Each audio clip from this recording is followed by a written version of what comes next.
Hi friends అందరికీ.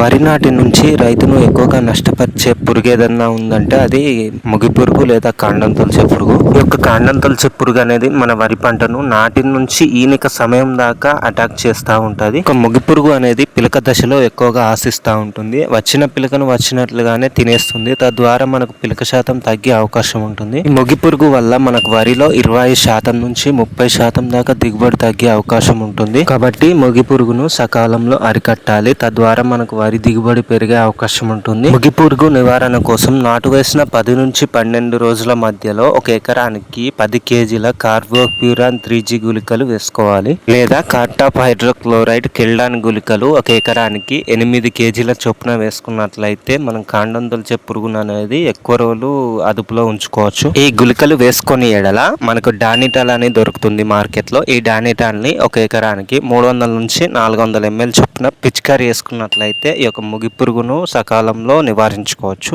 లేదా టాలిస్టార్ అని దొరుకుతుంది. దీంట్లో బైఫెన్థ్రిన్ అనే టెక్నికల్ ఉంటుంది. ఈ మందు మొగి పురుగును చాలా బాగా కంట్రోల్ చేస్తుంది. ఎకరానికి 250 ml చొప్పున పిచికారి వేసుకున్నట్లయితే ఈ యొక్క కాండం తొలిచే పురుగును అదుపులో ఉంచుకోవచ్చు. మొగి పురుగు అనేది స్టార్టింగ్ దశలో వచ్చినప్పుడు ఈ డానిటాలు లేదా మనకు టాలిస్టార్ తో కంట్రోల్ చేసుకోవచ్చు. లేదా మొగి పురుగు అనేది కొంచెం ఉధృతి ఎక్కువగా ఉన్నప్పుడు అయితే మనకు కెల్డాన్ 50 SP కానీ లేదా కొరాజిన్ కానీ వాడుకున్నట్లయితే ఈ యొక్క కాండం తొలిచే పురుగును అయితే మనం ఎక్కువ శాతం నివారించుకోవచ్చు.